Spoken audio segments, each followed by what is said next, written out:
Bismillahirrahmanirrahim. Assalamu alaikum dear students.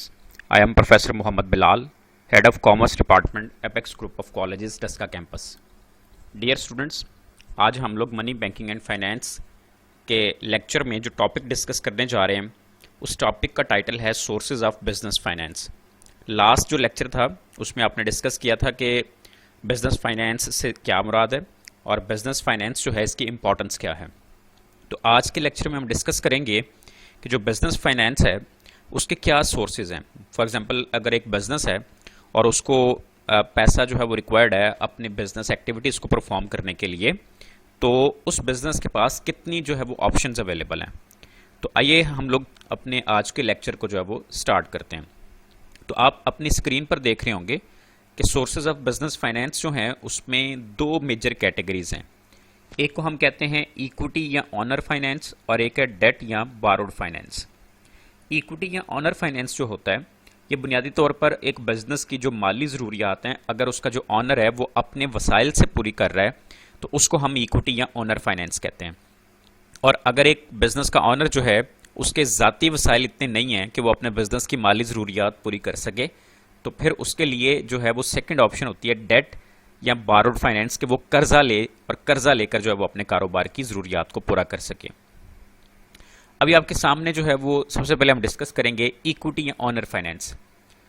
अब इसमें अगर आप सबसे पहले देखें तो लिखा हुआ है कि जी अगर जो बिज़नेस का ऑनर है वो अपने ज़ाती जो रिसोर्सेज हैं उससे बिज़नेस की माली ज़रूरियात को जो है वो पूरा कर रहा है तो इसको जो है वो हम इक्विटी फाइनेंस कहते हैं। अब जो वाहद मलकीती कारोबार होता है, ठीक है जी, वो और जो आपका शराकत दारी का कारोबार है उसमें जो मालकान होते हैं वो अपने ज़ाती पैसा जो है वो उसमें इन्वेस्ट करते हैं।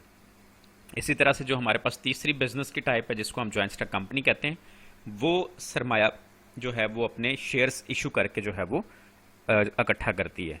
इसके अलावा जो जॉइंट स्टॉक कंपनी होती है उसने एक रिजर्व फंड भी कायम किया होता है जिससे वो ज़रूरत के तहत जो है वो पैसे लेके जो है वो अपनी माली ज़रूरियात को पूरा कर सकती है। अब ये रिजर्व फंड क्या होता है कि एक जो कंपनी है वो अपने प्रॉफिट में से कुछ पोर्शन जो है वो हर साल सेपरेट कर लेती है, सेट असाइड कर लेती है और उसको जो है फिर वो एक्यूमुलेट करती रहती है, उसमें हर साल एडिशन होता रहता है और उसको हम रिजर्व फंड कॉल करते हैं।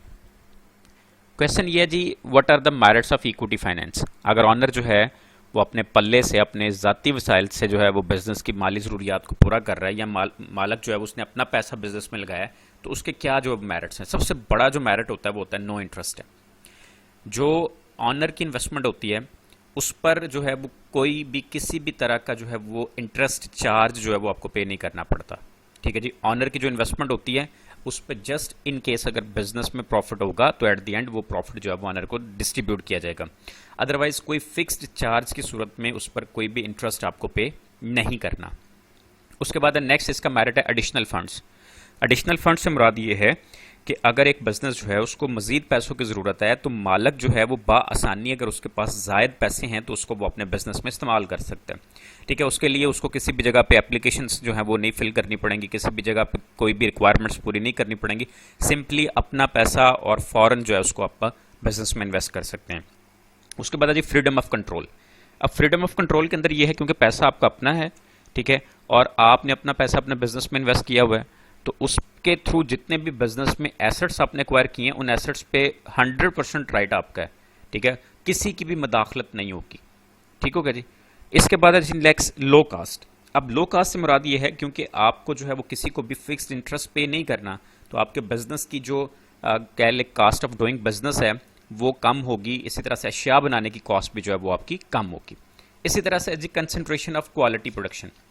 जब आपको ये है कि जब हमने किसी को भी जो है फिक्स इंटरेस्ट पे नहीं करना तो ऐसी सूरत में आप अपने बिजनेस में जो है वो अशिया की क्वालिटी पे जो है फोकस करेंगे, ना कि आपको ये टेंशन होगी कि जी किस तरह से हमने बिजनेस में जो है वो इंटरेस्ट रीपे करना है या प्रिंसिपल अमाउंट रीपे करनी है। इसी तरह से लिक्विडेशन ऑफ एसेट्स है। लिक्विडेशन ऑफ एसेट्स से मुराद ये है कि अगर एक बिजनेस जो है वो वाइंड अप होता है तो उसके जितने एसेट्स होंगे उसके अगेंस्ट जितना भी कैश जनरेट होगा बेचकर वो सारे के सारे पर जो है वो हक मालक का होगा, ऑनर का होगा। उसके बाद है जी सिक्योरिटी फॉर एडवांस। अब सिक्योरिटी फॉर एडवांस ये है कि अगर एक बिजनेस जो है उसको मजीद पैसों की ज़रूरत पड़ गई है, अब वो बिजनेस जो है उसके अपने एसेट्स जो हैं उसने अपने पैसों से खरीदे हुए हैं, ठीक है, उन एसेट्स को वो किसी भी जगह पर जो है वो गारंटी के तौर पे या सिक्योरिटी के तौर पे रख के फर्दर जो है वहाँ से फाइनेंस जो है वो ले सकता है। उसके बाद है कंट्रोल ओवर क्राइसिस। अब कंट्रोल ओवर क्राइसिस में ये है कि जैसे आजकल आप सिचुएशन देख रहे हैं कि बिजनेसेस बंद पड़े हैं, ठीक है जी। जिन बिजनेसेस ने जो है वो लोन obtain किया होगा उन्हें हर हाल में इंटरेस्ट रीपे करना है। अब बिजनेस के अंदर जो है वो क्राइसिस अगर चल रहा है, मुश्किलात या मसाइल का सामना है, तो फिर आपको इक्विटी फाइनेंस में इस बात की टेंशन नहीं होगी कि आपने जो है वो इस पे क्या इंटरेस्ट जो है वो पे करना है, ठीक है, क्योंकि आपने ऑनर्स को कोई भी इस पे इंटरेस्ट पे नहीं करना। उसी तरह से इंटायर प्रॉफिट है, इक्विटी फाइनेंसिंग की वजह से जितना भी बिजनेस में से प्रॉफिट होगा 100% उस पर किसका राइट होगा, वो ऑनर का होगा। इसी तरह से बेस टू कैपिटल स्ट्रक्चर है।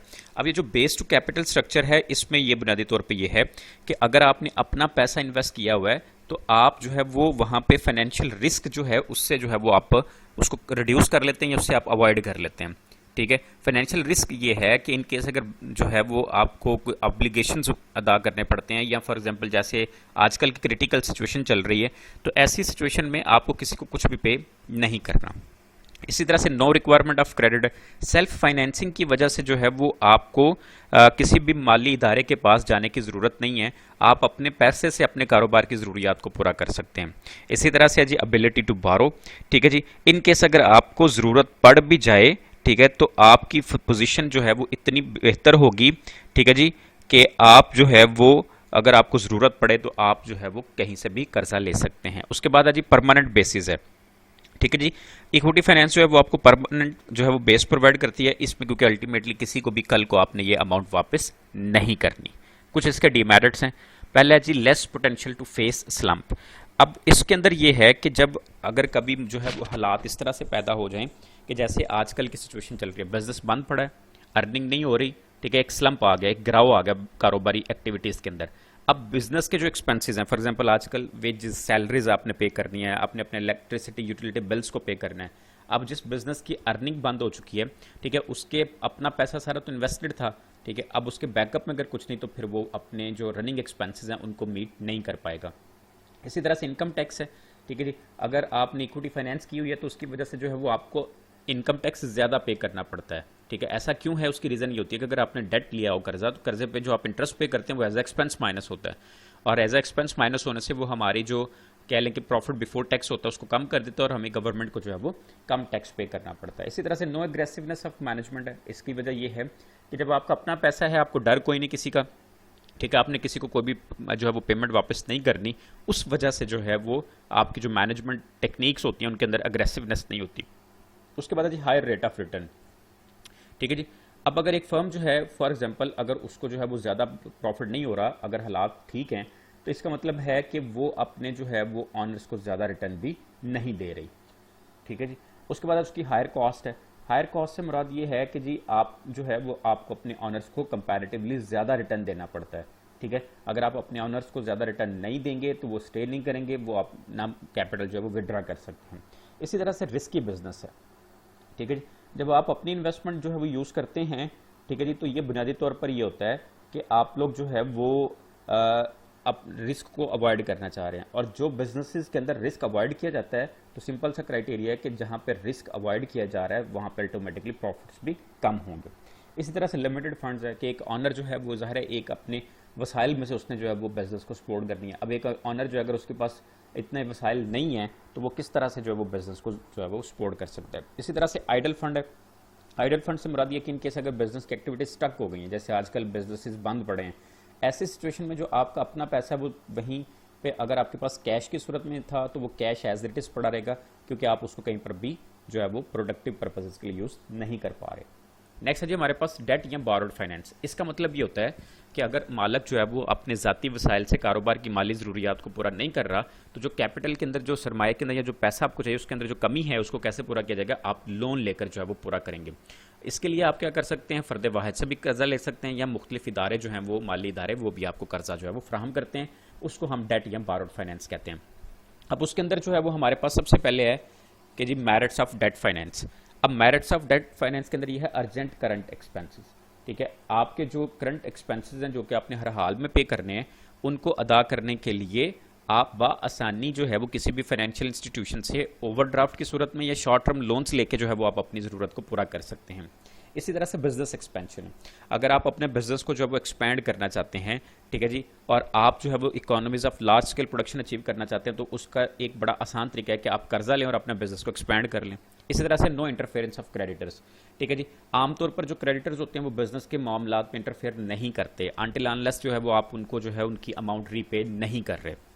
इसी तरह से लो इंटरेस्ट है कि आमतौर पे जो है वो अगर कंपैरिजन करें शेयर होल्डर्स के साथ, तो शेयर होल्डर्स को जो आपने रिटर्न पे करना होता है डिविडेंड की सूरत में, उसके मुकाबले में जो है वो आपका इंटरेस्ट रेट जो है वो कम होता है।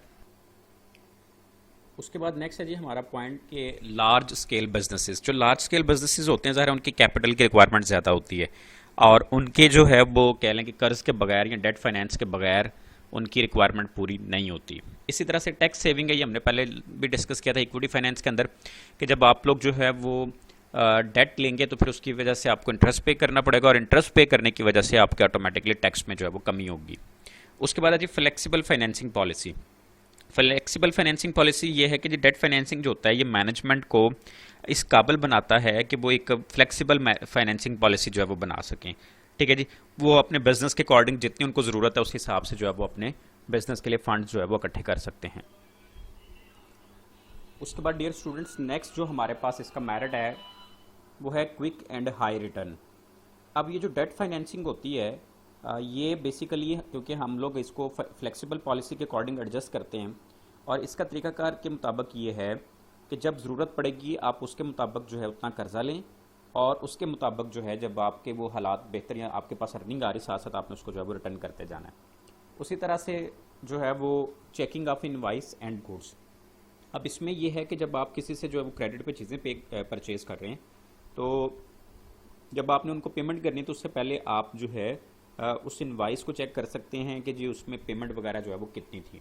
इसी तरह से वाइंडिंग अप जब होती है बिज़नेस की, तो उसकी सूरत में जितने भी जो बिज़नेस के एसेट्स हैं, ठीक है, वो जब क्रेडिटर्स को पे होंगे उसके बाद जो ऑनर है वो क्लेम कर सकता है उस पर कोई भी राइट। अच्छा जी, उसके बाद डियर स्टूडेंट्स नेक्स्ट हमारे पास जो इसके डीमेरिट्स हैं उनके अंदर सबसे पहले जी डिप्रेशन।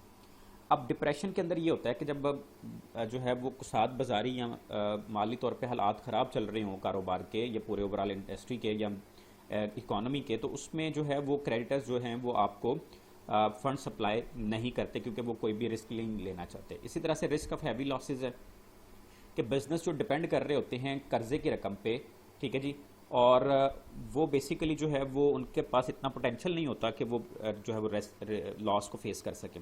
इसलिए इनकेस अगर वो लॉस को फेस करते हैं तो वो लॉस जो है वो एक्यूमुलेट होता जाता है और वो लॉस जो है उनके लिए ज़्यादा हो जाता है। इस तरह से पेमेंट ऑफ प्रिंसिपल अमाउंट है, ठीक है जी, आपको जो है वो इसमें इंटरेस्ट भी पे करना है और एट द एंड जो है वो प्रिंसिपल अमाउंट भी पे करनी है, ठीक है। इसी तरह से हायर रेट ऑफ इंटरेस्ट है, उसके अंदर ये है कि जब आप लोग जो है वो मनी लेंडर से जो है वो कर्जा ले रहे हैं तो आमतौर पर जो है वो कुछ सिचुएशंस के अंदर वो आपसे जो है वो ज़्यादा इंटरेस्ट भी चार्ज करता है। इसी तरह से फ्रीक्वेंट मेच्योरिटीज़ है, अगर आपने शॉर्ट टर्म पर्पज़ के लिए कर्जा लिया है तो उसके अंदर जो है उसकी मेच्योरिटी जल्दी आ जाती है, ठीक है, इसलिए आपको जो है वो जल्दी मेच्योरिटीज़ वाले जो है वो कर्जे वापस करने पड़ते हैं और आपको जो है वो बात समझ नहीं आ रही होती। इसी तरह से रेस्टलेसनेस है एंड एक्सप्लॉयटेशन है, ठीक है जी। अब उसके अंदर ये है कि जी जो बिज़नेस के अंदर है वो ये है कि फर्म अपने प्रॉफिट्स को यूज़ करती है अपने बोरोड फंड जो है उनको पे करने के लिए, ठीक है जी। इससे जो है वो बेचैनी की सूरत हाल पैदा होती है और जो हिस्सेदार होते हैं या जो उसके पार्टनर्स होते हैं वो परेशान हो जाते हैं। इसी तरह से चांस ऑफ स्यू है कि अगर आपने वो कर्ज़ा वापस नहीं किया तो जिसने वो कर्ज़ा आपको फ्राहम किया वो आप पर जो है वो कर्ज़ा के लिए जो है वो आप पे केस भी कर सकता है। इसी तरह से लो रिटर्न्स है, लो रिटर्न से मुराद ये है कि ज़रा आप पहले इंटरेस्ट पे करेंगे, इंटरेस्ट पे करने के बाद जो बाकी प्रॉफिट बचेगा वो हिस्सेदारों के दरमियान तकसीम होना है, ठीक है जी। और हिस्सेदारों के दरमियान जो प्रॉफिट तकसीम होगा ऑटोमेटिकली उसकी परसेंटेज या उसका जो रेट है वो कम हो जाएगा। इसी तरह से डिस्करेजमेंट ऑफ इन्वेस्टमेंट है, जब माली हालात या ओवरऑल इकोनॉमी के अंदर डिप्रेशन चल रहा होता है, ठीक है जी, तो उसमें जो है वो फर्म्स जो होती हैं वो कम जो है वो रिटर्न दे रही होती हैं, ठीक है जी, जो भी उनका इंटरेस्ट होता है उसके मुकाबले में अपने इन्वेस्टर्स को। अब उस वजह से जो है वो इन्वेस्टर जो होता है वो हेजिटेट करता है और वो इन्वेस्टमेंट नहीं करता। तो डियर स्टूडेंट्स ये आपका क्वेश्चन था जिसके अंदर आपने सोर्सेज ऑफ बिजनेस फाइनेंस जिसके अंदर इक्विटी फाइनेंस और डेट फाइनेंस को डिस्कस किया और दोनों के मेरिट्स और डीमेरिट्स को डिस्कस किया। इस हवाले से जो है वो अगर आपका कोई क्वेश्चन हो तो आप जो है वो अलग से कॉन्टैक्ट कर सकते हैं। अल्लाह पाक से दुआ करते हैं कि अल्लाह पाक इस आलमी वबा कोरोना वायरस से हम तमाम लोगों को महफूज रखें। अल्लाह पाक हमारी ज़िंदगी में आसानियाँ पैदा फरमाए और हमें आसानियाँ तकसीम करने की तौफीक अता फरमाए। अस्सलाम वालेकुम।